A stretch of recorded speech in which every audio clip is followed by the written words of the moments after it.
और शिक्षित करो।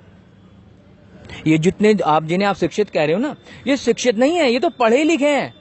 ये लोग वो पढ़ करके आए हैं जो किताबों में लिख दिया, और जो किताबें लिखी गई हैं वो तो मनुवादी लोगों ने लिखी हैं।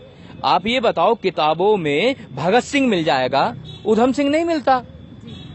आपको किताबों में राष्ट्रपिता गांधी मिल जाएंगे, राष्ट्रपिता ज्योतिबा फूले नहीं मिलते। आपको जब आप पढ़ोगी तो उसमें आपको रानी लक्ष्मीबाई मिल जाएगी, लेकिन झलकारी बाई मिलेगी नहीं। तो इसका मतलब क्या हुआ, जो हमारे समाज के महापुरुषों की विचारधारा थी वो पुस्तकों में उपस्थित नहीं है। और वो जो पुस्तकें हैं, जो पुस्तकें लिखी गई हैं, वो मनुवादी लोगों के द्वारा लिखी गई हैं। तो ऐसे में जो हमारे लोग हैं वो शिक्षित नहीं है, वो पढ़े लिखे हैं। पढ़े लिखे कुछ इस कदर हैं, इतने पागल हैं। देखो क्या लिखा और इन्होंने क्या पढ़ा। पढ़े लिखों की बात बताता हूं, जो मूर्ख पागल पाखंडी। किताबों में लिखा कि एक राजा थे, उनका नाम था राजा जनक। राजा जनक के यहाँ कोई भी संतान नहीं थी, तो राजा जनक को ऋषियों ने कहा कि अगर राजा रानी मिलके दोनों हल चलाएंगे तो इन्हें संतान की उत्पत्ति हो जाएगी। तो इन पढ़े लिखे से पूछो कि हल चलाने से संतान उत्पत्ति होती है कभी?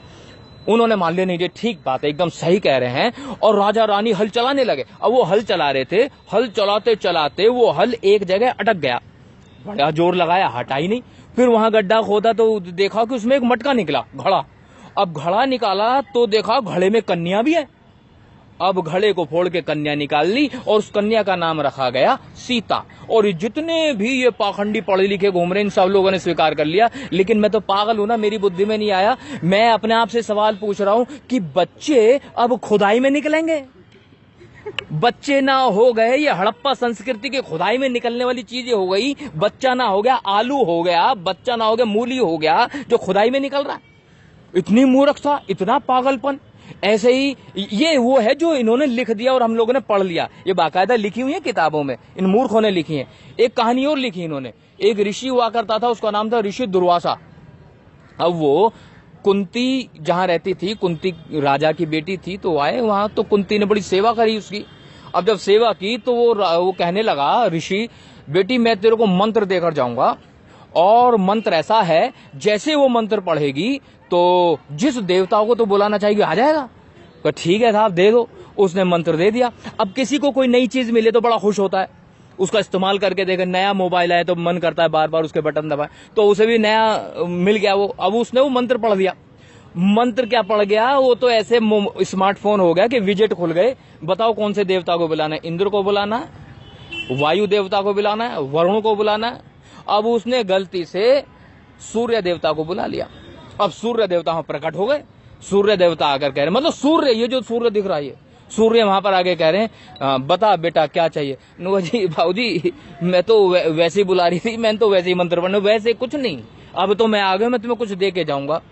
कहूँ देखो साहब, दे के क्या जाओगे, मुझे तो माफी कर दो, गलती हो गई मुझसे। कि नहीं मैं तुझे पुत्र दे करके जाऊंगा। ओ भैया, ओ भाऊजी मेरी तो शादी भी नहीं हुई, तो मुझे पुत्र तो क्या कैसे? अरे इंतजाम सब हो जाएगा। उसने ना जाने कौन सा मंत्र पढ़ा, सूर्य देवता ने ना जाने कौन सा, मतलब कौन सी औषधि लगाई, एलोपैथिक लगाई, होम्योपैथिक लगाई, ईरानी के साथ यूनानी भी पेल दी, और कुंती के कान में से एक बच्चा पैदा हुआ, कान में से। और उस बच्चे ने कवच और कुंडल पहन रखे थे और उसका नाम रखा गया कर्ण। तो मैं ये पूछ रहा हूं भाई, पढ़े लिखे लोगों, पागलों, मतलब बच्चों ने पैदा होने की जगह बदल दी। मतलब कहीं तो कुछ तो पागलपन की कोई तो सीमा हो, मतलब मूर्खता की कोई तो हद हो। कान में से बच्चे पैदा हो रहे हैं। मुझे तो ये बात बर्दाश्त ना बर्दाश्त काबिल है कि जो है कान में से कैसे हो जाएगा। तो मतलब इन लोगों ने तो जो नेचुरल प्रोसेस है वही खत्म कर दिया। इन्होंने निषेचन क्रिया ही खत्म कर दी, सब खत्म। तो मैं ये कहना चाह रहा हूं, जो पढ़े लिखे लोग हैं, जो समझदार लोग हैं, इन्हें कम से कम विज्ञान पे भरोसा होना चाहिए।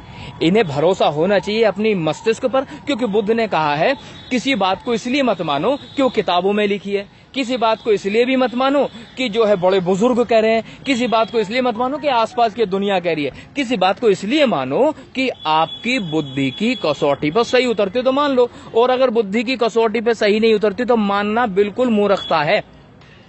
तो इसे जो आपने कहा ना जैसे पढ़े लिखे लोग ज्यादा मान रहे हैं, हाँ मान रहे हैं, क्योंकि उन्होंने वो पढ़ा है जो दूसरे मनुवादियों ने लिखा है।